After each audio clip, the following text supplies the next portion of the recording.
तो तीन खास मेहमान इस वक्त हमारे साथ मंच पर मौजूद हैं। एक बार जोरदार तालियों के साथ आइए उनका स्वागत करते हैं, क्योंकि जब हम विजन ऑफ न्यू इंडिया 2047 की बात करते हैं तो आप तीनों का योगदान बहुत महत्वपूर्ण है। और जैसा कि आप पीछे स्क्रीन पर भी देख सकते हैं, नीलेश शाह जी हमारे साथ मौजूद हैं, विजय केडिया जी हमारे साथ मौजूद हैं और सुजीत पॉल जी हमारे साथ मौजूद हैं। अपने अपने क्षेत्रों में इनके द्वारा किए गए कार्यों की आज हम चर्चा करेंगे और इस सत्र की शुरुआत करते हुए आप तीनों का बहुत बहुत स्वागत। नीलेश जी, आप ही के साथ शुरू करती हूँ, टुवर्ड्स माई लेफ्ट, क्योंकि हम विकसित भारत की बात और 2047 विजन ऑफ न्यू इंडिया की बात करते हैं।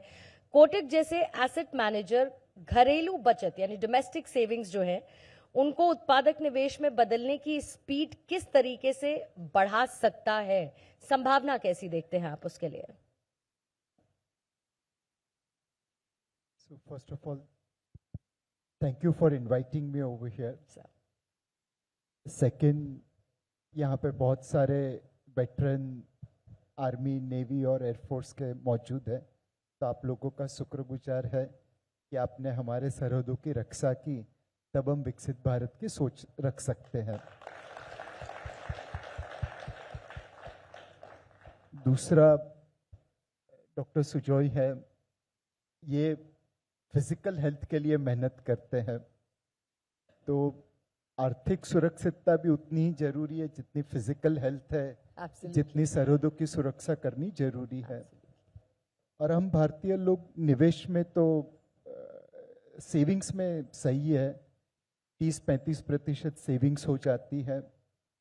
बचत करना हमारे लिए कोई नई बात नहीं है, बट उस बचत का सही तरीके से निवेश करने में हम कई बार चूक जाते हैं। म्यूचुअल फंड में आज तकरीबन 75 लाख करोड़ के आसपास का AUM है, बट वो तो मार्क टू मार्केट गेन से हुआ है। जो करेंसी नोट्स है सर्कुलेशन में, वो तकरीबन 38 लाख करोड़ के आसपास है। आज तक किसी ने घर पे पैसों के झाड़ उगते हुए देखे नहीं हैं, बट आप, मैं और हम सब बिलीव करते हैं कि घर पे करेंसी नोट की गड्डियां रखेंगे तो आज नहीं तो कल झाड़ उग जाएगा। यही पैसा म्यूचुअल फंड में निवेश होता तो ब्लड प्रेशर थोड़ा जरूर ऊपर नीचे होता मार्केट की अप एंड डाउन मूवमेंट से, बट इवेंचुअली उसके ऊपर रिटर्न बन जाता। यही पैसों से हम भविष्य के टाटा, बिरला, अंबानी, अडानी में निवेश कर पाएंगे। उसी पैसों के निवेश से वो लोग पूरी दुनिया में अपना नामो निशान बना पाएंगे। तो आपके छोटे से अमाउंट से हम देश के सबसे अच्छे उद्योगपति से पार्टनरशिप कर सकते हैं और उसी तरह विकसित भारत की नींव रखी जा सकती है। अब एक काउंटर क्वेश्चन बस ले लेती हूँ, फिर उसके बाद मैं आगे बढ़ूंगी, क्योंकि आप इकोनॉमिक एडवाइजर भी हैं प्रधानमंत्री नरेंद्र मोदी के लिए, और देश जिस तरीके से आर्थिक तौर पर अपने आप को सशक्त कर रहा है, तो जो आपकी एडवाइजर्स हैं, और सबसे इम्पोर्टेंट बात आपने कहा कि हमने आज तक किसी भी घर में पेड़ों के पैसों के पेड़ लगते हुए नहीं देखे। ऐसा हम इमेजिन कर सकते हैं लगे, लेकिन लगते हुए देखे नहीं है। तो भारत जब अपने आप को इकोनॉमिकली इतना मजबूत कर रहा है और वो भी बड़े बड़े देशों को पछाड़ कर, तो आपको लगता है मेरी दी गई इकोनॉमिक एडवाइस काम आ रही है? रामायण में राम भगवान राम सेतु बना रहे थे श्रीलंका जाने के लिए, तो बड़े बड़े जो लोग थे, बंदर, भालू, वो बड़े बड़े स्टोन्स उठा के लगा रहे थे। जो छोटी गिलहरी थी वो छोटे छोटे स्टोन्स लेके उस सेतु बनाने में मदद कर रही थी। तो इस देश को विकसित भारत बनाने के लिए बहुत लोग काम कर रहे हैं। हम वो छोटी गिलहरी हैं जो छोटे मोटे स्टोन्स लेके उस सेतु बनाने में मदद कर रहे हैं जी।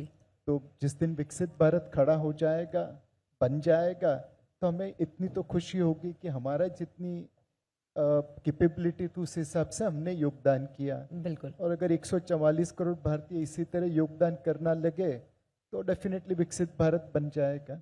बिल्कुल सर। डॉक्टर विजय केडिया, आपने अपनी लाइफ में, अपनी जिंदगी में आपने संघर्ष भी देखा, उस संघर्ष से आगे बढ़ते हुए आपने सफलता भी देखी।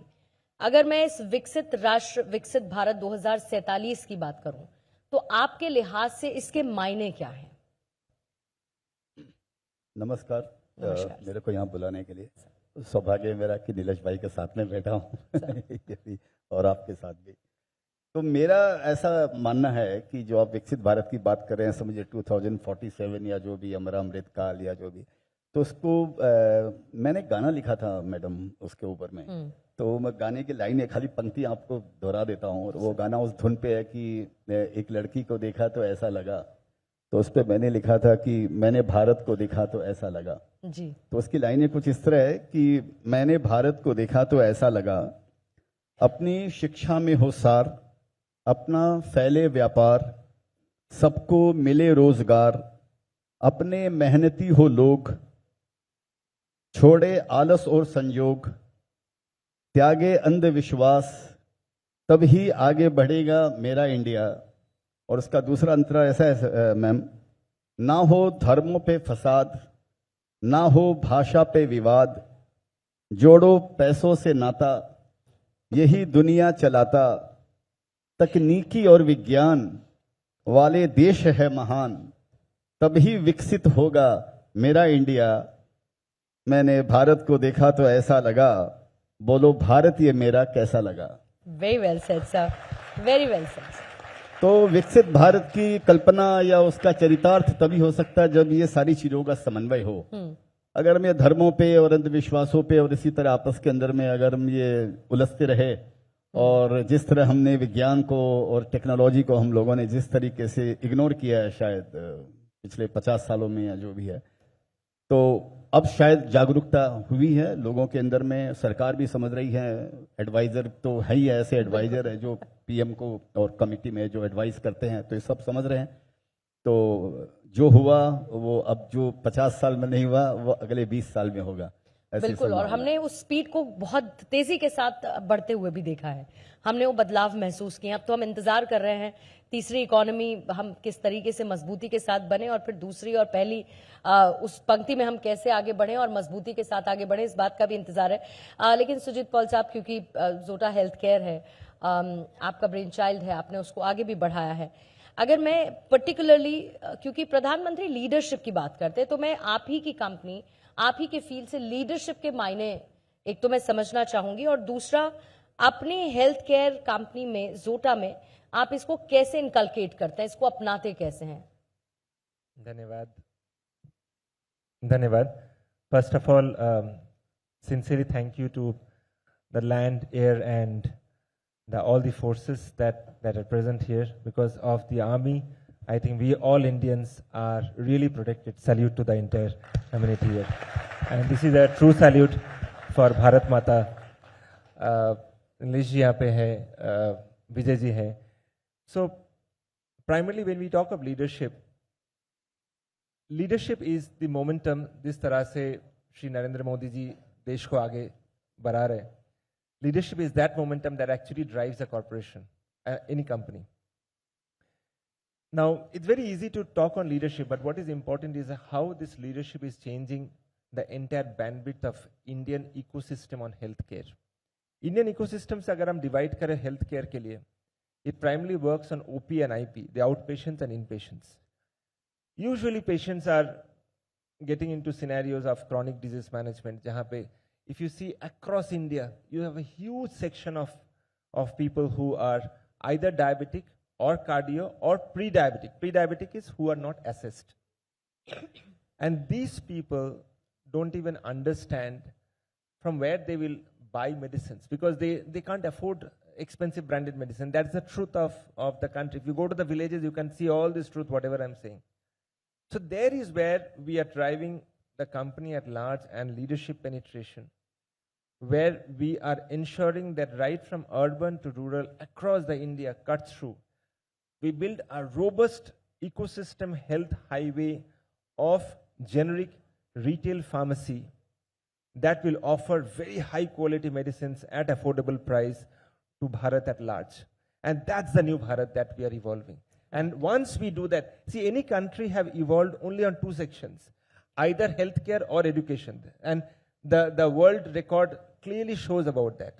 So that if we can do, then we can actually evolve into the right dynamics of the Indian ecosystem of healthcare, and there is where India will evolve. Nilesh sir, अगर रूरल एरियाज की मैं specially बात करूं, आपको लगता है कि वहां पर अभी भी जागरूकता की कमी है, खासतौर से फाइनेंशियल मैनेजमेंट को लेकर।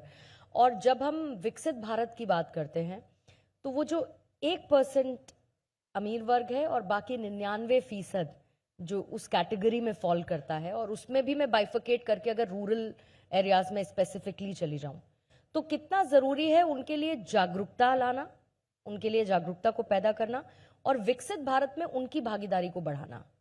अगर हाँ तो कैसे करें फिर उसे? समाज को रूरल अर्बन में डिवाइड करना उचित नहीं होगा। मेरे हिसाब से हमें समाज को डिवाइड करना है, कौन डिसिप्लिन्ड है, कौन इनडिसिप्लिन्ड है। विजय भाई और हम पूरे भारत में घूमते रहते हैं। कई बार हमने देखा है कि रूरल इंडिया में जो निवेशक है वो हमसे ज़्यादा समझदार है, वो कंपनीज के बारे में हमसे ज़्यादा जानता है। और आज डिजिटल मीडिया का जो एक लेवरेज मिलता है, उसके लिए उनमें ज्ञान की कोई कमी नहीं है। यही चीज अर्बन इंडिया में भी देखने को मिलती है। डिफरेंस है डिसिप्लिन वर्सेस नॉन डिसिप्लिन का। बहुत लोग ये मानते हैं कि there is a shortcut to make money. कोई एफएनओ ट्रेडिंग में पैसा खोता है, सेबी खुद कहता है कि 9 out of 10 people who trade in FNO loses money। But हर आदमी को ये लगता है कि वो कोई और है, मैं नहीं हूं। गेमिंग है, क्रिप्टो है, पॉन्जी स्कीम है, करेंसी नोट घर पे रखना है, ये सारी चीजों में इनडिसिप्लिन लोग रातों रात अमीर बनने के ख्वाहिश में पैसा निवेश करते हैं और फिर गंवा देते हैं। और उसी के सामने डिसिप्लिन है जो सही तरीके से निवेश करते हैं, चाहे छोटा ही सही बट लंबी अवधि के लिए निवेश करते हैं और उन्हें फाइनेंशियल सुरक्षितता प्रदान हो जाती है। अगर हम लोग आर्थिक रूप से सुरक्षित होंगे तब जाके भारत विकसित भारत बन पाएगा। देन सवाल यह उठता है कि 1% अमीर 99% गरीब। तो आज मैं जब रिलायंस इंडस्ट्रीज का 100 शेयर लेता हूं तो मैं मुकेश अंबानी का पार्टनर बन जाता हूं। परफेक्ट। वो मेरे लिए काम करते हैं, जूनियर पार्टनर सही बट पार्टनर तो हूं। तो आप जो भारत के सबसे अच्छे उद्योगपति हैं उनके साथ पार्टनरशिप कर लीजिए। अगर आपको एस्टैब्लिश बिजनेस में नहीं निवेश करना है तो इनके जैसे एंटरप्रेन्योर है उन्हें आप सपोर्ट करिए, वह भी मार्केट के जरिए पॉसिबल है। तो मार्केट एक ऐसा मैकेनिज्म है जो आपको पार्टनरशिप दिलाता है भारत के सबसे अच्छे बिजनेसमैन के साथ, लिस्टेड और अनलिस्टेड दोनों सेगमेंट में। आप अच्छे लोग से पार्टनरशिप करेंगे तो आपकी आर्थिक सुरक्षितता अपने आप हो जाएगी और आपके पैसों के बल पे वो लोग भारत को विकसित भारत बना पाएंगे। तो ये रूरल अर्बन डिवाइड नहीं है, ये लालच और भय के बीच की, डिसिप्लिन और इनडिसिप्लिन के बीच की लड़ाई है। Right sir. अब विजय केरिया सर, अगर आपके ही मैं स्टेटमेंट की बात करूं तो आप कहते हैं कि भाई जिस कंपनी में निवेश करो उसे शादी की तरह निभाओ। अब शादी निभाने के लिए बड़ा पेशेंस चाहिए होता है। सर ने तो जितनी बातें की वो पेशेंस वाली की। अब आप कई बार वो वाली भी चीजें करते हैं जिसमें पेशेंस नहीं होता है। यूथ में पेशेंस नहीं है तो ये शादी निभेगी कैसे फिर? तो मेरे को आपका फॉर्मूला क्या है जो शादी आप निभा ले रहे हैं? नहीं, मेरे को आपकी बात तो वो छुपाई याद आ गई, धीरे धर्म मित्र और नारी आपत्ति काल परखी चारी। तो बात यह है कि ये एक प्रोसेस है मैडम, बात यह है, और ये अग्नि परीक्षा से सबको गुजरना पड़ता है। तो मैं भी जब मार्केट में जब आया तो मेरे में भी पेशेंस नहीं था। तो जब मार्केट आपको एक, मैं ऐसे बोलता हूँ कि बिगिनर्स लक होता है, सब पैसा कमा लेते हैं, तो गले लगता है कि अगर उसी दिशा में, जिस दिशा में ट्रेन जा रही है, आप धक्का लगाएंगे आपको लगेगा मैं ट्रेन चला रहा हूँ। तो ये मार्केट का भी ऐसा सिस्टम है यहाँ पे। लेकिन वो क्या है ना, जब भगवान देता है तो छप्पर फाड़ के देता है और जब लेता है तो थप्पड़ मार के लेता है। बिल्कुल। तो वो लोगों को समझ में नहीं आता है। तो शुरू में सब ऐसे इम्पेशेंट आते हैं कि हाँ मैं इधर कुछ बड़ा तोड़ लूंगा, फोड़ लूंगा और कुछ मैं बड़ा कर लूंगा। बस ये प्रोसेस है, ये जर्नी है, सबको उस अग्नि परीक्षा से गुजरना पड़ता है। सबसे बड़ी सिल्वर लाइनिंग ये कि पहले भी ऐसा ही था। ये है नहीं कि आज के यूथ में ऐसा इम्पेशेंस है, ये कोई नई बात नहीं है, ये मानव स्वभाव है, ये ह्यूमन साइकोलॉजी है। ये पहले भी ऐसे था। पहले क्या था, आदमी कम थे। अब 13 करोड़ यूनिक इन्वेस्टर्स जिनको हम लोग बोलते हैं, सेबी बोलती है, जो भी एक्सचेंजेस बोलते हैं, 22-23 करोड़ अकाउंट, डीमैट अकाउंट है, 13-14 करोड़ जो भी इन्वेस्टर्स है। तो अब अपने को सोशल मीडिया इतना एक्टिव है तो हमको समझ में आता है उन चीज़ों को, क्या कर रहे हैं ये हमको मालूम पड़ता है। लेकिन लगता है ह्यूमन साइकोलॉजी सेम है और आदमी गिर के यहाँ पर समझता है। सबसे इंपॉर्टेंट चीज़ है कि ये जरूर है कि जैसे मैंने अपनी जर्नी शुरू की तो ऐसे कोई मेंटोर नहीं थे, ऐसे कोई सिखाने वाले नहीं थे, फंड मैनेजर्स नहीं थे, इस तरह के जैसे आप शो कर रहे हैं लोगों के लिए, ऐसा कोई शो करने वाले नहीं थे, पॉडकास्ट करने वाले नहीं थे, टीवी के चैनल्स नहीं थे, उसके अंदर में कोई आकर इकोनॉमिस्ट अपनी बातें नहीं बताते थे, इंडस्ट्रियलिस्ट नहीं बताते थे कि ये हमारी कंपनी का प्लानिंग है, ये है वो, तो ये सारी चीज़ें नहीं थी। और नहीं उस समय मेरे जैसे गाना गा के बताने वाले भी थे उस समय तो अभी ज़माना चेंज हो गया है। अभी आप सीख सकते हो, अगर आप सीखना चाहे, अगर आप में अडेप्टेबिलिटी है, अगर आप ये जानते हो कि आप लर्नर हो, अगर इस चीज़ पे आपको विश्वास है कि मेरे को सीखने का ये काम, और ये इसकी शुरुआत धैर्य से ही होती है, तो आपके पास में सोशल मीडिया पे इतने साधन हैं, दोनों तरह के साधन हैं, बेकार टाइम करने के भी साधन है, लेकिन उसको उपयोग और सदुपयोग करने के भी साधन है, तो उनसे आप सीख सकते हो। तो उनसे आपको मालूम पड़ेगा कि जो पहले जो आपके क्रीज पर जो खेल के गए हैं, उन्होंने अपनी जिंदगी कैसे गुजारी और उन्होंने क्या क्या परिवर्तन अपनी लाइफ में किए और क्या पॉलिसी अपनाई उन्होंने, तो आप अपने आप को बदल सकते हो। इस पर मेरे को एक गाना भी याद आता है जो मैंने गाना लिखा था लोगों के लिए, आपके धैर्य के ऊपर में, पेशेंस के ऊपर में, कि सोच कर समझ कर इन्वेस्ट कर, रूमर पे टिप पे न टाइम वेस्ट कर, नॉलेज और पेशेंस का बिजनेस है ये, अनुभव से सीख और बेस्ट कर। तो ये जो गेम है पूरा नॉलेज और पेशेंस और अनुभव का है। आपकी इजाजत से एक गाने की शुरुआत के 5 शब्द याद आ गए हैं, बुलाती है मगर जाने का नहीं। तो अगर आपको लगे कि नहीं ये यहाँ मुझे फौरन चले जाना चाहिए तो थोड़ा प्लीज पेशेंस रखिए, बुलाइए, बुलाती है पर जाने का नहीं, सोच लीजिए, समझ लीजिए, उसके बाद जाइए, क्योंकि सब फिर उसके बाद लौटना थोड़ा सा मुश्किल हो जाता है, लौटना उसके बाद थोड़ा सा मुश्किल हो जाता है। और इसमें एक चीज और मैं जोड़ देता हूँ मैडम, कि वही मैंने यहाँ पे सीखा है कि लाइफ के अंदर में क्या है, एक तो ट्रेन का और एक बस का और एक जो बुलाती है उसका पीछा नहीं करने जा रहा है। सुजीत पॉल सर, अगर मैं प्रीमियम ब्रांड जोटा हेल्थ केयर के जो प्रीमियम ब्रांड है और दवा इंडिया का जो मिशन है, हमने ओवर द पीरियड देखा कि वो बिजनेस से बहुत ज्यादा है। आपने उसमें समाज सेवा को भी शामिल किया, आपने सांस्कृतिक मूल्यों को भी शामिल किया, न सिर्फ अपने कंज्यूमर्स के लिए बल्कि आपके जो एम्प्लॉयज हैं उनके लिए भी आपने उन चीजों को तत्परता के साथ शामिल करते हुए आगे आप बढ़े हैं। बहुत मुश्किल रहा, बहुत आसान रहा, और अगर जिस भी तरीके से आप आगे बढ़े तो उससे मिला क्या आपको, आपने हासिल क्या किया? See, it all depends के what is the value of the organization. कोई भी organization, देश, it all depends on the value and it's always top driven. I'll give you a recent episode that we did. Recently during the Diwali, we just finished Diwali. देश में हजार retail brand है and every brand knows that Diwali is a time जहां पे पटाखा फूटते हैं देश में, and the most difficulty is for the beggars in the streets, for the dogs and cats, because above a decimal उनका कान दर्द होता है, and जब रॉकेट छोड़ते हैं हम लोग पंक्षियों का, the wings get burned. We all know that. But as a civilized humans, no one does anything major.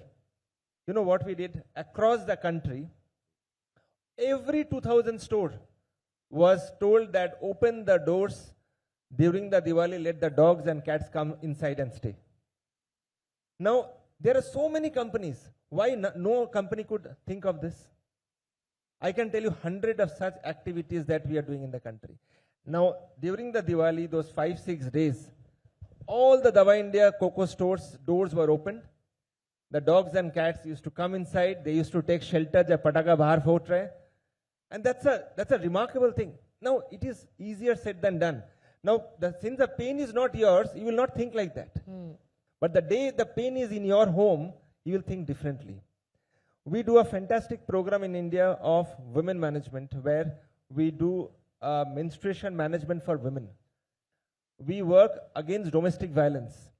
Now, these are very difficult tasks when you do in the interior of villages. ये बोलना एक चीज होता है, but daily basis करना अलग चीज होता है. Now, along with that, when you have to build the company, you have to build the wealth, that also you have to do. So when we do the product pricing, for example, vegetarian people, they know that they may have a deficiency of methylcobalamin, vitamin B12. You go to a clinic, you take a vitamin B12 shot, it's easily 300, 350 rupees when the shot happens, sab mila ke, the cost of nursing, the injection, etc. You go to any Dawa India store, 1500 mcg, B12 is just a strip, put it in your tongue, it's only 12 rupees. Now, these kind of revolutions actually build India at large. And I can talk on and on and on a product level and at a country level, what we are doing to build the company at large, to build the wealth of the organization, but to build that India, what is actually needed to build in India. Now, when you combine both, it's not an easy task because you have to do it on a daily basis. On one hand, you have to drive top lines, you have to drive your EBITDAs, IRRs. On the other hand, you have to build an India that is really needed for India. So, but the amalgamation of two actually builds a large corporation with the right values, beliefs and cultures. Beautifully said sir, beautifully. और अगर ज्यादातर corporates, maximum corporates अगर इसको incorporate कर लें तो it will be a big change मुझे लगता है, and that will also contribute to our विकसित भारत यात्रा. That's what I was surprised why no other retail company Right. can do it. None. Why, and we are a mid-sized company, still we went ahead and did it. Sir, मैं Maharashtra centric बात करती हूँ आपसे. एक सवाल की, क्योंकि ये आर्थिक राजधानी कहलाई जाती है, यहाँ पर आप किस तरीके का ट्रेंड देखते हैं इन्वेस्टमेंट के लिहाज से? म्यूचुअल फंड्स स्पेसिफिकली अगर मैं बात करूँ, थोड़ा ट्रेडिशनल फॉर्म है लेकिन सेफ फॉर्म है. आने वाले 5 सालों में उसका भविष्य आप कैसे देखते हैं, और आर्थिक राजधानी में लोगों का mindset for the investment, how do you see it? So पैसा बेसिक रॉ मटेरियल है विकास का, एंड मुंबई महाराष्ट्र की और भारत की आर्थिक राजधानी है. मुंबई में banks, insurance companies, mutual funds, pension funds, financial market के सारे कंपोनेंट यहाँ पे प्रेजेंट हैं. और हम लोगों ने अगर पीछे देखे तो काफी अच्छा काम किया है. आज तकरीबन सारे भारतीय के पास बैंक अकाउंट है, म्यूचुअल फंड तेज गति से बढ़ रहा है, इंश्योरेंस पेनिट्रेशन भी बढ़ रहा है. बट एक चीज जहां पे हमने उतना अच्छा काम नहीं किया जितना करना चाहिए, वह है ग्लोबल फाइनेंशियल सेंटर. आज दुबई, सिंगापुर, लंदन, टोक्यो, ये सारे ग्लोबल फाइनेंशियल सेंटर हैं. मुंबई मध्य में आता है. हम शाम का टोक्यो, दोपहर का सिंगापुर और सुबह का लंदन पूरा ट्रेड कर सकते हैं. तो लोकेशनली एडवांटेज है. उन सारे सेंटर्स में बहुत भारतीय लोग काम करते हैं.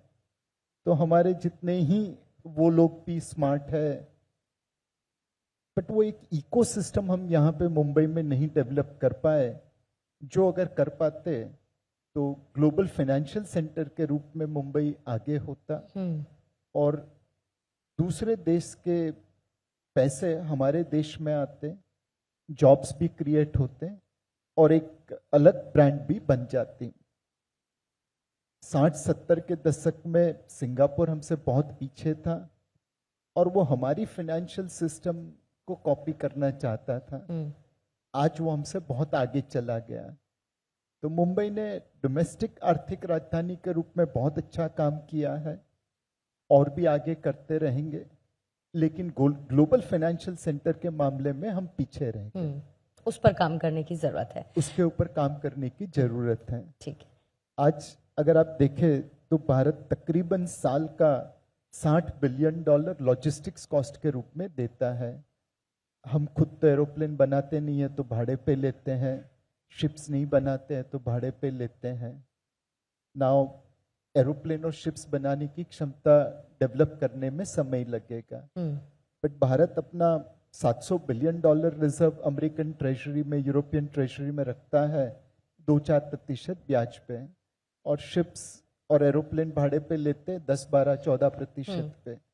तो हम नेगेटिव कैरी कर रहे हैं. अगर ये ग्लोबल फाइनेंशियल सेंटर मुंबई में होता तो हम लोगों से 2-4% पे बोरो करते और शिप्स और एरोप्लेन में 12% पे लेंड करके 10% कमाते हैं। बिल्कुल सर। लास्ट 2 क्वेश्चंस बहुत क्विकली आप दोनों से लेते हुए इस सेशन को समय समाप्त करूंगी।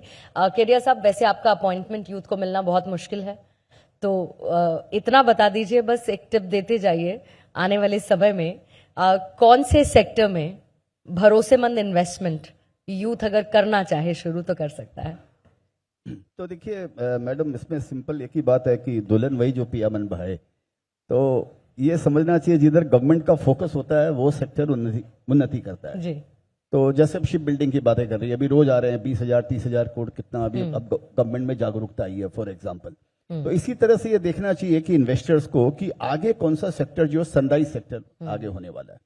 मेरे को लगता है टूरिज्म एक ऐसा सेक्टर इंडिया के अंदर में जो अछूता है, जो 30-40 साल 50 सालों से लोगों ने उस पर ध्यान नहीं दिया, सरकार ने भी ध्यान नहीं दिया।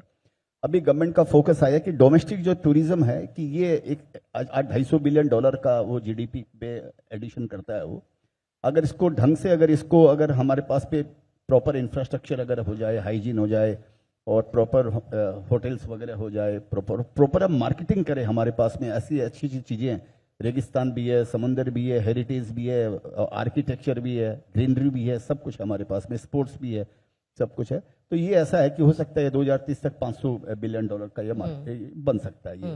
तो मेरे को लगता है ऐसा ही ध्यान देना चाहिए कि किधर गवर्नमेंट अभी 1300-1400 रेलवे स्टेशन गवर्नमेंट इसी को ध्यान में रख के मॉडर्नाइज कर रही है। एयरपोर्ट 150 एयरपोर्ट है, उनको भी बढ़ा रही है, उनको भी मॉडर्नाइज कर। Connectivity is the biggest problem.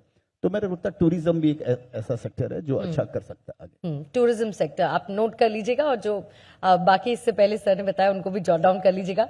एक सर सवाल आपसे, आपने कुछ समय पहले जेनेरिक दवाइयों को लेकर आपने कहा था कि समानता की कुंजी है, they are the key to a balance. इसको थोड़ा सा और मैं क्लैरिफाई आपसे करना चाहती हूँ, क्योंकि जेनेरिक दवाओं के स्टोर्स में बढ़ोतरी करना प्रधानमंत्री नरेंद्र मोदी की तरफ से लिया गया ये इनिशिएटिव ऐसे बहुत सारे लोगों के लिए राहत की खबर है जिनकी पॉकेट महंगी महंगी दवाइयां खरीदने की इजाजत उनको नहीं देता है। 70-80% आपकी कॉस्ट जेनरिक दवाओं पे कम हो जाती है। तो इसको और एक्सपैंड करना कितना जरूरी है, लोगों के लिए कितना इंपॉर्टेंट है, और अगर कोई सुझाव आपकी तरफ से इसको लेकर दिया। जरूर। Across the country, if you see that people really cannot afford expensive branded medicine, and that's the truth. When you see patients of chronic gastro, peds, nephro, geriatric patients, जिनका घर में aged parents है, easily the bill comes to 6,000 to 7,000 rupees अगर किसी का cardiac या diabetic regular हर महीने medicine लेना पड़े तो. So there is where high quality generic medicines will come easily around 1,500 to 1,700 similar molecules. ये जो 5,000 का बचत होता है, ये बहुत बड़ा बचत होता है. And this 5,000 rupees savings can go in their rent, in their school fees of children. हमने देखा है ये सब चीज.